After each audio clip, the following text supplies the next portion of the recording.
தமிழகம் முழுவதும் 38 மக்களவை மற்றும் 18 சட்டப்பேரவை தொகுதிகளுக்கு இன்று ஒரே கட்டமாக வாக்குப்பதிவு நடைபெறுகிறது.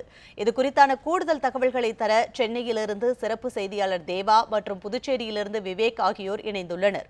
முதலில் தேவாவிடம் கேட்கலாம். தேவா, மத்திய சென்னையில் வாக்குப்பதிவுக்காக எத்தனை மையங்கள் அமைக்கப்பட்டிருக்கு? தேர்தலுக்கான ஏற்பாடுகள் குறித்து விரிவாக பதிவு செய்யலாம். தமிழ்நாட்டில் வேலூர் தவிர்த்து 38 தொகுதிகளில் தேர்தலானது நடைபெறுகிறது. 66,699 வாக்குச்சாவடிகள் மக்கள் வாக்களிப்பதற்காக தயார் நிலையில் வைக்கப்பட்டிருக்கிறது. நாம் தற்பொழுது மத்திய சென்னை தொகுதிக்குட்பட்ட கோபாலபுரம் பகுதியில் உள்ள வாக்குச்சாவடி மையத்திலே இருக்கிறோம்.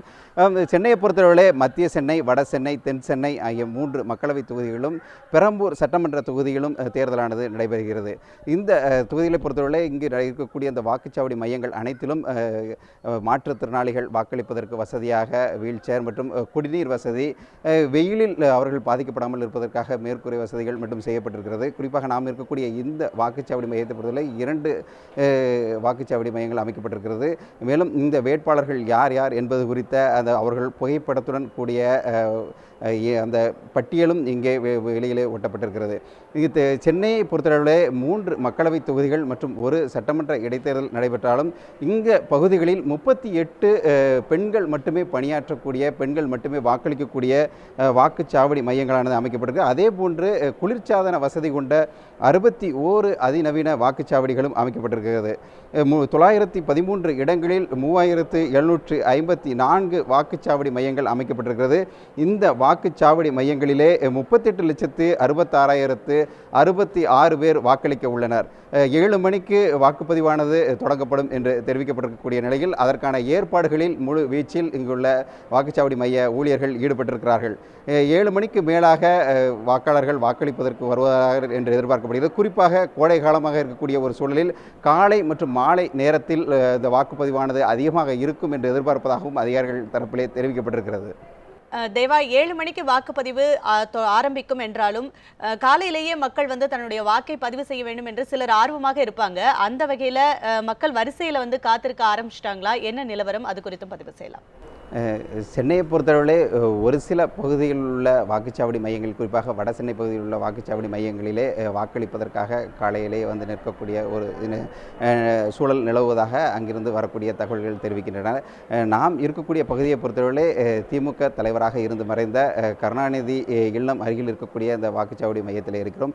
இங்குதான் அவரது மனைவி தயாளம்மாள் மற்றும் அவரது மகள் செல்வி, மகன் தமிழரசு உள்ளிட்டோர் வாக்களிக்க இருக்கிறார்கள். அவர்களும் 7 மணிக்கு தங்களது வாக்கினை பதிவு செய்யவிருப்பதாக தெரிவிக்கப்பட்டிருக்கக்கூடிய நிலையில் இந்த மையத்தை பொறுத்தவரை இதுவரை வாக்குப்பதிவிற்காக யாரும் வராத ஒரு சூழலே காணப்படுகிறது. தேவா, நீங்க இணைப்பிலேயே இருங்க. தற்போது தென்சென்னை தொகுதியில் உள்ள வாக்குச்சாவடி மையங்களில் செய்யப்பட்டுள்ள ஏற்பாடுகள் குறித்து விரிவான தகவல்களை பதிவு செய்ய நமது செய்தியாளர் விக்னேஷும் இணைப்பில் உள்ளார். நாம் விவேக்கிடம் இணையலாம். விவேக், மக்களவைத் தேர்தலுக்கான ஏற்பாடுகள் குறித்து விரிவாக தகவல்களை பதிவு செய்யலாம். வணக்கம். புதுச்சேரியில் மக்களவைத் தேர்தல் மற்றும் தட்டாஞ்சாவடி தொகுதி இடைத்தேர்தலை ஒட்டி புதுச்சேரியில் பல்வேறு ஏற்பாடுகள் செய்யப்பட்டுள்ள நிலையில் காலை 7 மணிக்கு வாக்குப்பதிவு தொடங்குகின்றது. அதன்படி புதுச்சேரியில் உள்ள மொத்த வாக்காளர்களின் எண்ணிக்கை 9,59,73,410 வாக்காளர்களும், இதில் ஆண் வாக்காளர்கள் 4,59,297, பெண் வாக்காளர்கள் 5,13,798 வாக்காளர்களும் உள்ளனர். இதில் 3ஆம் பாலினத்தவர் 96 பேர் உள்ளனர். இந்த நிலையில் புதுச்சேரியில் இருக்கக்கூடிய மொத்தமாக 18 மக்களவை தொகுதி வேட்பாளர்கள் களம் காண்கின்றனர். அவர்களுக்காக ஒவ்வொரு தொகுதியிலும், அதாவது புதுச்சேரி மாநிலத்தில் உள்ள 595 இடங்களில் 970 வாக்கு மையங்கள் அமைக்கப்பட்டு ஒவ்வொரு இடங்களிலும் இரண்டு மின்னணு வாக்குப்பதிவு இயந்திரம் மூலமாக மொத்தமாக 2421 மின்னணு வாக்குப்பதிவு இயந்திரங்கள் பயன்படுத்தப்படுகின்றன. அதே போன்று அனைத்து தொகுதிகளிலுமே 1709 விவிபேட் எனக்கூடிய ஒப்புகைச்சீட்டு இயந்திரமும் பயன்படுத்தப்பட உள்ளது. இதன்படி புதுச்சேரியில் மற்றும் இருக்கக்கூடிய 595 இடங்களில் 970 வாக்கு மையங்கள் அமைக்கப்பட்டு அதற்கான ஏற்பாடுகள் தேர்தல் துறை செய்துள்ளது. ஒவ்வொரு இடங்களிலும் பார்வையற்றோருக்காக அதாவது பெய்லி முறையில் தேர்தல் சீட்டு ஒப்புதல், அதே போன்று ஊனமுற்றோர்களுக்கான ஏற்பாடும் பல்வேறு தரப்பில் செய்யப்பட்டுள்ளது. அடிப்படை வசதிகளான கழிப்பிட வசதி, குடிநீர் உள்ளிட்ட பல்வேறு அடிப்படை வசதிகளும் தேர்தல் துறை சார்பில் செய்யப்பட்டுள்ளது. மேலும் இங்கு புதுச்சேரியில் பாதுகாப்பு ஏற்பாடுகளுக்காக மொத்தமாக 222 பதற்றமான வாக்குச்சாவடிகளும், அதில் மிகுந்த பதற்றமாக 25 வாக்குச்சாவடிகள் உள்ள நிலையில் அங்கு தேர்தல் துறையினரும் மற்றும் அதே போல மத்திய பாதுகாப்பு படை மற்றும் புதுச்சேரி காவல்துறை உள்ளிட்ட அதிக கூடுதல் பாதுகாப்பு ஏற்பாடுகள் செய்யப்பட்டுள்ளது. மேலும் மக்களின் பாதுகாப்பிற்காக 100 தொகுதிகளில், அதாவது 100 வாக்குச்சாவடியை 100 வாக்கு மையங்களில் இணையதளத்துடன் கூடிய கேமரா வசதிகளும் பொருத்தப்பட்டு பாதுகாப்பு பணியில் காவல்துறை மற்றும் துணை ராணுவத்தினர் ஈடுபட்டு வருகின்றனர். மேலும் இங்கு வந்து இருக்கக்கூடிய 18 வேட்பாளர்களுக்கு 2 அதாவது மின்னணு வாக்குப்பதிவு இயந்திரம் மூலமாக அனைத்து தொகுதிகளிலும் தற்பொழுது தேர்தல் துறை சார்பில் 7 மணிக்கு வாக்குப்பதிவு தொடங்க உள்ளது. மாலை 6 மணி வரை இந்த வாக்குப்பதிவு நடைபெறுகின்றது.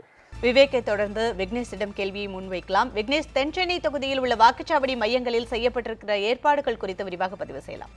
நாடாளுமன்ற மக்களவைத் தேர்தல் மற்றும் சட்டமன்ற இடைத்தேர்தலுக்கான வாக்குப்பதிவானது இன்னும் சற்று நேரத்தில் சரியாக 7 மணிக்கு தொடங்க இருக்கிறது. அதற்கான அனைத்து ஏற்பாடுகளையும் தேர்தல் ஆணையம் சார்பில் செய்து கொடுக்கப்பட்டிருக்கிறது. தென்சென்னை தொகுதிக்கு பொறுத்தவரையில் 1000க்கும் மேற்பட்ட வாக்குச்சாவடி மையங்கள் மற்றும் பதற்றமானவையாக கண்டறிக்கப்பட்டிருக்கக்கூடிய 200க்கும் மேற்பட்ட வாக்குச்சாவடி மையங்களிலும் பலத்த போலீஸ் பாதுகாப்பு போடப்பட்டிருக்கிறது.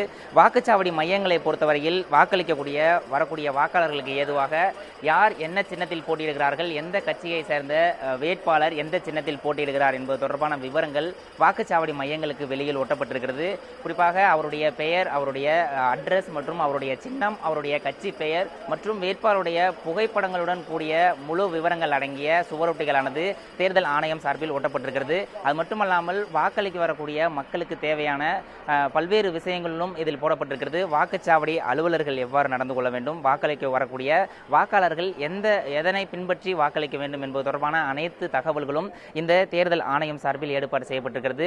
அது மட்டுமல்லாமல் வாக்காளர் அடையாள அட்டை இல்லாதவர்கள் வாக்களிக்கலாமா என்ற ஒரு கேள்விக்கு பதிலளிக்கும் விதமாக அவர் வைத்திருக்கக்கூடிய ஓட்டுநர் உரிமை அட்டை மற்றும் பாஸ்போர்ட் உள்ளிட்ட 11 வகையான அடையாள அட்டைகளை பயன்படுத்தி வாக்களிக்கலாம் என்ற ஒரு அறிவிப்பையும் தேர்தல் ஆணையம் வெளியிட்டிருந்தது. அது தொடர்பான விளம்பரங்களும் அறிவிக்கப்பட்டிருக்கிறது. மாற்றுத்திறனாளிகள் மற்றும் உட்பட முதியோர்களுக்கு வசதியாக இருக்கும் வகையில் சாய்தள மேடையும் அமைக்கப்பட்டிருக்கிறது. அவர்களுக்கு ஏதுவாக சென்று வாக்களிக்கும் விதமாக சாய்தள மேடை அமைக்கப்பட்டிருக்கிறது. அது மட்டுமல்லாமல் மாற்றுத்திறனாளிகள் மற்றும் முதியோர்கள் வரும் பட்சத்தில் அவர்களுக்கு தேவையான சக்கர நாற்காலிகளும் இங்கு அமைக்கப்பட்டிருக்கிறது. கழிவறை வசதி, குடிநீர் வசதி உள்ளிட்ட அனைத்து ஏற்பாடுகளையும் தயார் நிலையில் வைத்திருக்கிறார்கள். வாக்குப்பதிவானது சரியாக 7 மணிக்கு தொடங்க இருக்கிறது. முன்னதாக மாதிரி வாக்குப்பதிவும் தொடங்க இருக்கக்கூடிய இந்த நிலையில் அந்தந்த அரசியல் கட்சிகளை சேர்ந்த பிரதிநிதிகள் அந்தந்த வாக்குச்சாவடி மையங்களுக்கு வந்திருக்கிறார்கள். அனைத்து ஏற்பாடுகளும் வாக்களிப்பதற்கு தேவையான அனைத்து ஏற்பாடுகளும் தயார் நிலையில் இருக்கிறது. சரியாக 7 மணிக்கு வாக்களிப்பதற்காக பொதுமக்களும் இங்கு அந்தந்த வாக்குச்சாவடி மையங்களுக்கு வந்திருப்பதை நம்மால் பார்க்க முடிகிறது. தொடர்ந்து 7 மணிக்கு வாக்களிப்பதற்கு தேவையான அனைத்து நடவடிக்கைகளும் தேர்தல் ஆணையம் சார்பில் செய்து கொடுக்கப்பட்டிருக்கிறது.